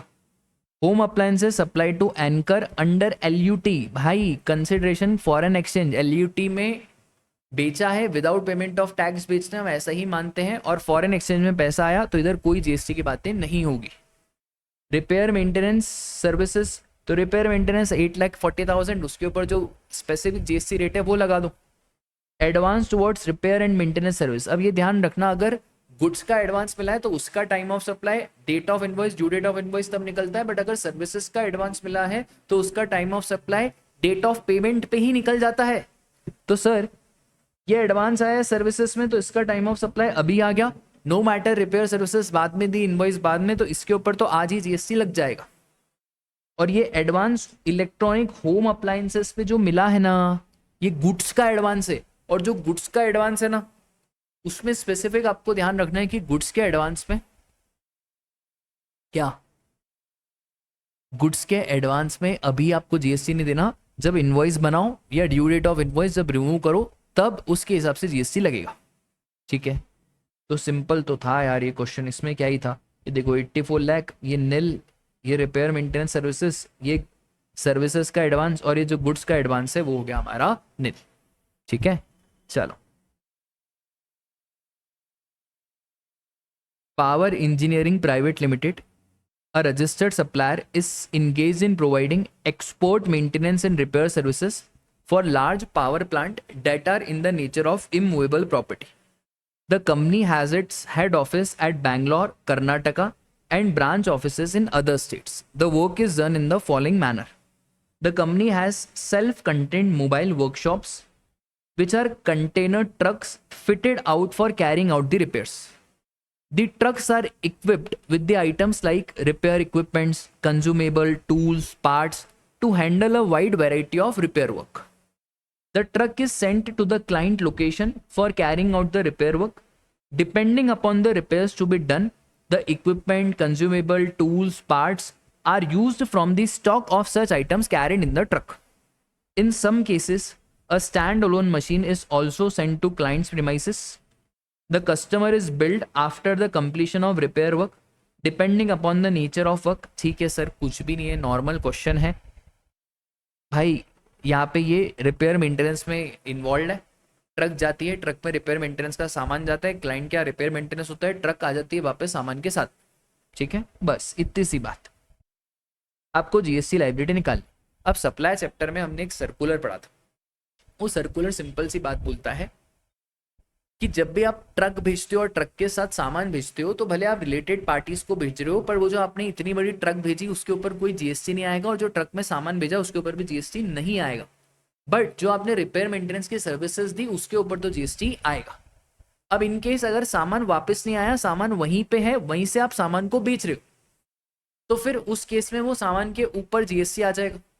अगर आप ट्रक जा रही है, ट्रक वापस नहीं आ रही, ट्रक बेचने के लिए जा रही है, तो वो जो ट्रक जा रही है बेचने के लिए उसके ऊपर भी GST आ जाएगा। तो समझो ध्यान से, सबसे पहले हमने ट्रक भेजी, value of items contained in the truck 3 lakh, value of truck 25 lakh. Truck की वैल्यू को हटाओ, आइटम्स की वैल्यू कितनी है 3 लाख, तो भैया ये वैल्यू ऑफ आइटम से तो GST लगाएंगे ना राजा, तो ये तो 3 लाख है, इसके ऊपर हम लगाएंगे कितना परसेंट, तमिलनाडु में भेज रहे हैं, ये आइटम्स यूज फॉर रिपेयर 12%, तो 3 लाख का 12% लग जाएगा। Truck sent to a client location for carrying out repair, stand alone machine is also sent. ठीक है, ट्रक भी भेज रहे हैं, मशीन भी भेज रहे हैं, पर रिपेयर के लिए, तो भैया रिपेयर के ऊपर GST लगेगा। आइटम भूल जाओ, स्टैंड अलोन छोड़ जाओ, वैल्यू ऑफ ट्रक छोड़ जाओ, billing for repair after item, तो रिपेयर की बिलिंग करिए, ये देखो ये रहा रिपेयर की बिलिंग, तो ये रिपेयर की बिलिंग के ऊपर जीएसटी लगेगा, तो 70 लाख, और रिपेयर रिपेयर ये रहा रिपेयर, तो ये 70 लाख के ऊपर 18% रिपेयर का जो खर्चा है उसके ऊपर जीएसटी लगेगा। आगे आ जाओ, आगे क्या बोल रहा है ये, आगे सिंपल सी बात बोल रहा है कि सर वापस truck send to a client location in Karnataka for carrying out repair, item value इधर भी सर रिपेयर के ऊपर, रिपेयर 12 लाख का कितना परसेंट, तो 12 लाख का जो हमारा 9% सीजीएसटी एसजीएसटी वो लग जाएगा, टोटल जीएसटी लाइबिलिटी आ जाएगी। सिंपल, क्या ही है यार। सर ये इतने बड़े बड़े नोट एग्जाम में लिखने, भाई छोटे छोटे नोट लिखने, इतने बड़े बड़े नहीं लिखने, इतना टाइम ही नहीं होता है, ठीक है। आईसीएआई को तो कॉपी पेस्ट करना है, तो कॉपी पेस्ट करने में तो सेकंड्स लगते हैं, आपको तो पेन से लिखना है, तो पेन से लिखने में बहुत टाइम लगता है, ठीक है। Allfit Laboratories Limited is a registered supplier of bulk drugs paying tax under regular scheme. It manufactures bulk drugs and supplies the same in domestic and overseas market. Bulk drugs are supplied within Delhi and in the overseas market. ठीक है भाई। For supplies in other states of India, the company has appointed consignment agent in each such state. However, supplies in Gurgaon and Noida are affected directly from South Delhi warehouse. The drugs are supplied to consignment agent from South Delhi warehouse. Alfit Laboratories Limited also provides drug development services to drug manufacturers located in India, including testing of their new drugs. ठीक है। सबसे पहले company has furnished the following information. Advance received towards drug development services to be provided to Oricam, a drug manufacturer. ये जो advance receive हुआ है इसके ऊपर जीएसटी आपको देना पड़ेगा क्योंकि सर्विसेज का एडवांस है, तो 5 लाख, और ये मैन्युफैक्चर कहाँ का है, दिल्ली का, हम भी दिल्ली के, तो सीजीएसटी एसजीएसटी लगा होगा, ये रहा सीजीएसटी और एसजीएसटी। आगे आ जाओ, advance receive for drugs, drugs भैया ये गुड्स है, गुड्स, तो अभी गुड्स के एडवांस पे कोई जीएसटी नहीं आएगा, तो जो गुड्स का एडवांस है उसके ऊपर भूल जाओ, उसका time of supply, date of invoice या due date of invoice whichever is earlier.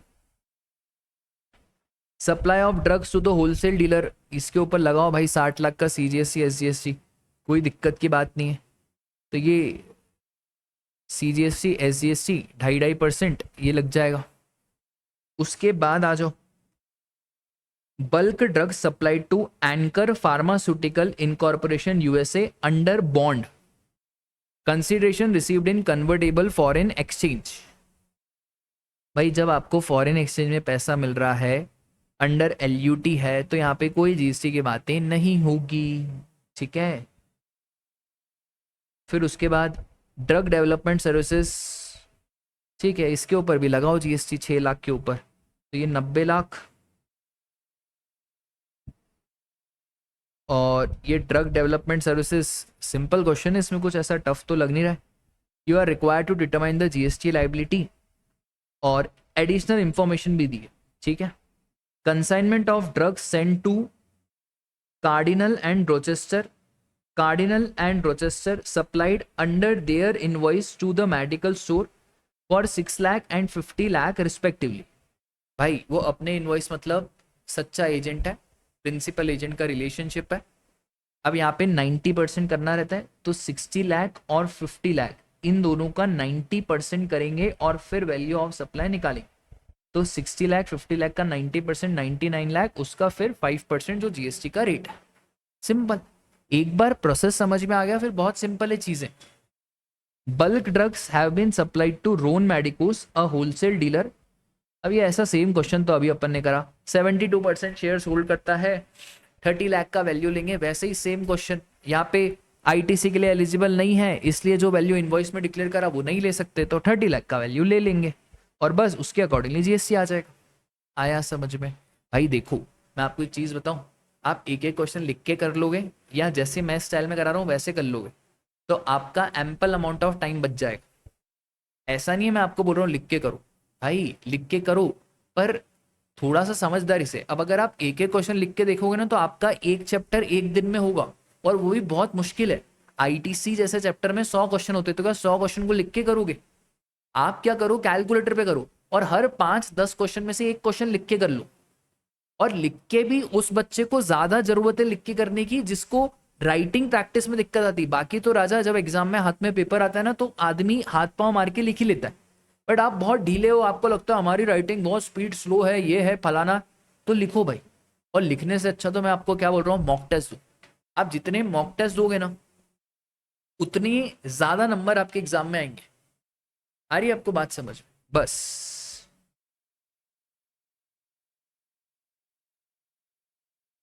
ठीक है, चलो आ जाओ। Question number 40। Jupiter Chemical Limited is a manufacturer of industrial chemical. It has its factory at Haridwar and is registered under GST. It has its subsidiary company with a holding of 75%. It is engaged in trading of chemicals. ठीक है. JC has also appointed consignment agent. JC has set up a state-of-art research along with laboratories near the Haridwar factory. और development services करते हैं. Following information is available. सबसे पहले, JC supplies the chemical to PD Chennai during the month. PD sold the above goods to the unrelated wholesaler in the state of Tamil Nadu for 60 lakh. Open market value 55 lakh. अब यहाँ पे PD Chennai कौन है भाई? एक तो ये angel है, अच्छा ये PD इसका एजेंट है. तो ये एजेंट है, तो एजेंट के केस में 60 लाख का 90% ये आएगा हमारा 54 लाख, और ओपन मार्केट वैल्यू 55 लाख. और ये जेसी ने सप्लाई करा है 45 लाख में. हाँ तो ठीक है, 54 लाख वैल्यू लेंगे. ठीक है, आपने कितने में सप्लाई करा उससे लेना देना नहीं है. या तो ओपन मार्केट वैल्यू या तो 90%, क्योंकि ये वैल्यू तो ट्रांजैक्शन वैल्यू, उससे हमको कोई लेना देना नहीं है. तो 60 लाख का 90% 54 लाख, बस उस पर ही वैल्यूएशन होगा और उस पर ऊपर ही जीएसटी आ जाएगा. आगे आ जाओ. JC supplied chemicals to 80 during the month. अच्छा 80 हमारा वो है, क्या बोलते हैं उसको, related party. 80 further sold the said chemicals for 42 lakh. 80 is not eligible for full ITC. Open market value 38 lakh. ये वैल्यू तो कोई काम की नहीं है. अब क्योंकि आईटीसी के लिए एलिजिबल नहीं है, तो जो हमारी ओपन मार्केट वैल्यू है बस वही लेना पड़ेगा. तो जो 38 लाख आपकी वैल्यू है, एक तो वो, अच्छा ये भी है क्या, अनरिलेटेड रिटेलर्स 42 लाख, तो इसका 90% दोनों में से, क्योंकि इनवॉइस का वैल्यू यहाँ पे बताया नहीं, तो ये वाली 30 लाख वाली वैल्यू हम नहीं ले सकते. तो वैल्यू क्या हो जाएगी यहाँ पे, वैल्यू हो जाएगी एक तो हमारी 42 लाख का 90% और 38 लाख. तो 42 लाख का जो 90% है वो आ रहा है आपका 3780, वो वाला आपको लेना पड़ेगा. ठीक है. फिर साउथ अफ्रीका को विथ पेमेंट ऑफ जीएसटी. भैया जब बोले ना विथ पेमेंट ऑफ जीएसटी, तो चुपचाप आपको जीएसटी लगा के आना है. तो 28 लाख का जो भी 18% का रेट है वो यहाँ पे लगा. 12% का रेट है तो 28 लाख इंटू 12%. उसके बाद JC provided inter state supply of testing services during the month. अब ये जो टेस्टिंग सर्विसेज है इसके ऊपर नॉर्मल सर्विस का जीएसटी लगेगा. Supply of chemical to one of its customer who requires the chemical to be tested before dispatch and subject to test report. Testing was successful. Testing charges of 50,000 extra. तो 6.5 लाख में 50,000 testing charges जोड़ दो, 7 लाख के ऊपर GST लगाओ. ये देखो 7 लाख के ऊपर ही लगाया होगा. ठीक है. उसके बाद supply of chemical at subsidize rate for research and development not related to business of JC to an unrelated charitable association in Haridwar. Open market value, sir जब ये रिलेटेड ही नहीं है तो हम ओपन मार्केट वैल्यू का क्या करेंगे. तो आपने कितने में सप्लाई करा वो इंपॉर्टेंट है, तो 5 लाख के ऊपर जीएसटी लगा देंगे. ठीक है, बस.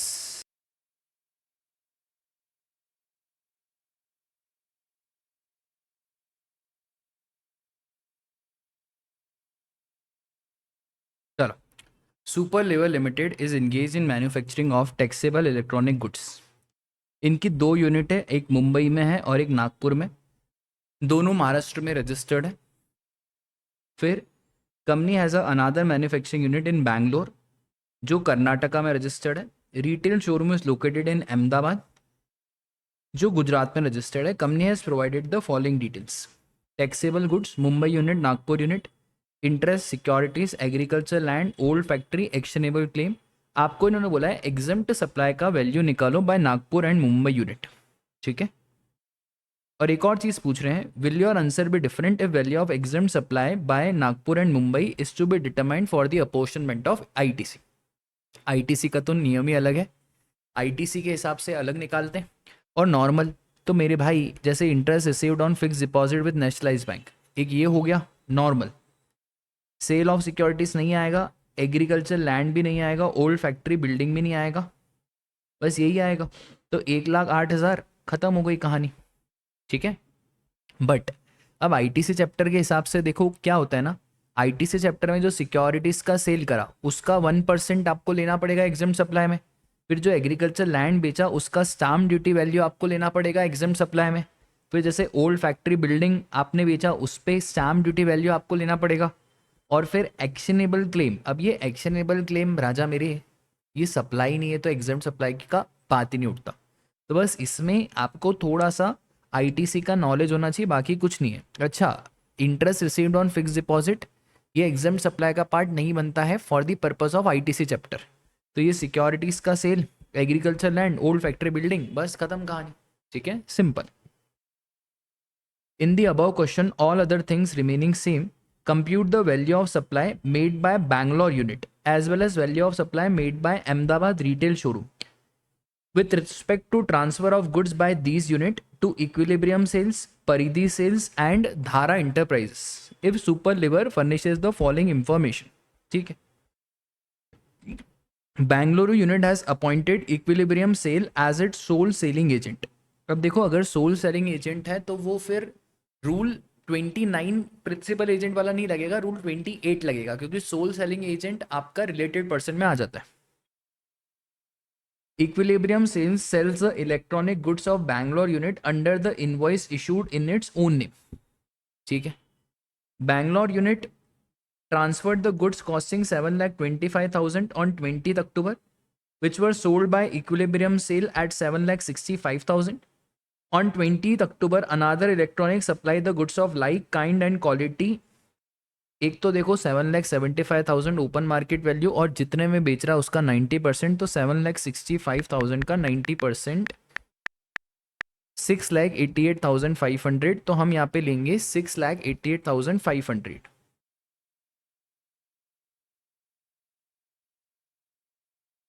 अच्छा, ये तो ऐसे ही क्वेश्चन है भाई, इसमें डायरेक्ट यही बताना है। तो यहाँ पे वैल्यू ऑफ सप्लाई क्या आ गया, 6,88,500। उसके बाद retail showroom at Ahmedabad transfer the goods costing 85,000 to its agent Messrs Paridhi sales. Paridhi sales sales such goods at 5 lakh under the invoice in the name of retail showroom Ahmedabad.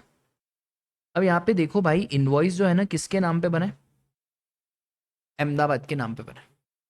तो पहले तो मुझे एक चीज बताओ, क्या ये सप्लाई बनेगा?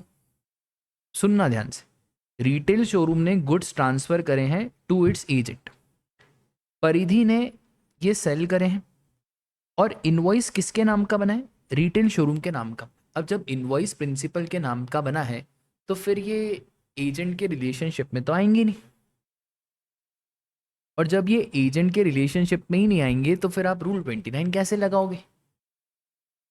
आगे इन्होंने बोला 17th October Paridhi has sold the goods of like kind and quality as the one supplied to its unrelated customer at 4,70,000। इसका भी कोई मतलब नहीं है। यहाँ पे नॉर्मल 85,000 का जो गुड्स, यहाँ पे वैल्यू ऑफ सप्लाई आएगा ही नहीं, सप्लाई नहीं बना तो फिर कहाँ से वैल्यू ऑफ सप्लाई? तो ये इन्होंने समझाया, और देखो यहाँ पे साफ लिखा हुआ है ये पहले वाले केस में कि इनवॉइस रिटेल शोरूम में, तो ये एजेंट नहीं है, और ये एजेंट नहीं है तो फिर यहाँ पे ये सप्लाई नहीं बनेगा, तो फिर वैल्यू ऑफ सप्लाई की बात ही नहीं होती। फिर retail showroom also transfer goods costing 95,000 to its agent on 15th October Dhara sales such goods on 20th October at rupees 1 lakh under the invoice issued in its own name. अब ये own name में है तो भैया ये तो agent बन जाएगा. लाइक काइंड एंड क्वालिटी 98,000, तो एक तो 98,000 का 90% निकालो, 88,200 और नहीं, रुक जाओ. एक तो हमारा धारा ने गुड सेल करें 1 लाख रुपए पे, तो 1 लाख का 90% वुड बी माई 90,000 और 98,000 दोनों में से जो लोअर रहेगा वो ले लेंगे. तो जो लोअर है, नहीं क्या हो रहा है, 2 मिनट रुक जाओ, है ना. Dhara has sold the goods of like kind and quality as the one. हाँ ठीक है, तो धारा ने 98,000 में बेचा है, 98,000 का 90% लेना पड़ेगा और 98,000 का 90% इज 88,200. तो पहले हम सही कर रहे थे यार, तो 88,200 आपका वैल्यू हो जाएगा इस केस में. ठीक है, तो एक वैल्यू हो गया 688,500 और एक हो गया 88,200. सिंपल. क्वेश्चन नंबर 43 अच्छा क्वेश्चन है ऑनलाइन मनी गेमिंग के ऊपर. Win here is an online money gaming platform. इसको खेलने का मौका देता है अलग अलग प्लेटफॉर्म्स पे. In the month of October Anil a player an unregistered person deposited an amount of 15,000 inclusive of GST in the master wallet available on portal. Subsequently following transactions were undertaken. Anil ने पैसे यूटिलाइज करे. अब देखो online gaming में जितना पैसा आप deposit करोगे उसके ऊपर जीएसटी लगेगा. क्या यूटिलाइज कर रहे हो, क्या जीत रहे हो, उससे फर्क नहीं पड़ता. तो पहले आपने कितने डिपॉजिट करे, 15,000, इसके ऊपर जीएसटी लगेगा 100%. Sir inclusive of GST, GST का रेट 28% रहता है. हाँ तो 28%. तो अब मुझे सिर्फ जीएसटी निकालना है, तो मैं कैसे निकालूंगा, 15,000 इंटू 28 डिवाइड बाय 128. तो मेरा जीएसटी आ गया 3281.25, दैट इज 3281. अब अनिल ने 25 यूटिलाइज करे, उससे फर्क नहीं पड़ता. फिर 11,000 रुपये ये जीत गया, उससे भी फर्क नहीं पड़ता. On the another portal operated Anil place the bet of face value 12,000. तो ये जो 12,000 की इसने बेट लगाई है, तो इसके ऊपर भी आपको जीएसटी देना पड़ेगा. तो amount of bet was paid through the master wallet और 12,000 आपने ट्रांसफर कर दिए दूसरे अकाउंट में. तो 12,000 क्या 28%, डेट कम्स अराउंड 3360. तो मैं यहाँ पे लिख देता हूँ 3360. However he lost the bet, उससे क्या फर्क पड़ता है. Anil transfer the balance to bank account, compute the taxable value under GST and total GST payable. तो भाई देखो, एक आया 3281, टैक्सेबल वैल्यू निकालेंगे 15,000 इंटू 100 अपॉन 128. फिर दूसरा 12,000 ये है, तो 12,000 का कितना परसेंट कर दो आप, 28%. तो वो आ गया हमारा कितना 3360 और टोटल अमाउंट पेबल आ जाएगा 3360 प्लस 3281 दैट इज 6641. अब समझना ध्यान से, ये एक और चीज़ पूछ रहा है कि आखिरी में इसके पास कितना अमाउंट बचा. बहुत सिंपल है राजा, इसने डिपॉजिट कितने करे 15,000, उसमें से जीएसटी माइनस कर दो कितना 3281. फिर इसने एक वर्चुअल गेम खेला, उसका पेमेंट माइनस करो, फिर जीता प्लस करो, फिर इसने पेमेंट करा, वो दूसरा एक बैटिंग करी थी 12,000, उस पर जीएसटी माइनस करो, तो आ जाएगा आपका नेट बैलेंस ट्रांसफर. ठीक है, simple question. Raunak having a registered head office in Maharashtra provides services to branch office by way of carrying administrative work with the use of service of employee. However, the head office has not included the salary cost of employee while issuing the tax invoice to its branch. You are required to decide the following. What will be the value of service and also discuss whether the salary cost of employees involved has to be included in computation of services by head office to branch office. भाई salary cost को include नहीं करना रहता है. अगर सामने वाली entity को फुल आईटीसी भी अवेलेबल है, तो जो वैल्यू आपने इनवॉइस में डिक्लेयर करी वही open market value, salary cost is not to be included. और अगर इनवॉइस इशू नहीं करा तो फिर वहां पे वैल्यू हो जाएगी निल. देखो open market value, full ITC, तो जो वैल्यू आपने डिक्लेयर करी बस वही हो गई आपकी ओपन मार्केट वैल्यू. और सैलरी का कॉस्ट नहीं जुड़ता है. एचओ ने अगर टैक्स इनवॉइस इशू नहीं करा तो फिर उस केस में जो भी सर्विसेज का वैल्यू है that will be nil. Last question. Sharma, director of VE Limited, provides personal guarantee for sanctioning the cash credit facility of 100 lakh.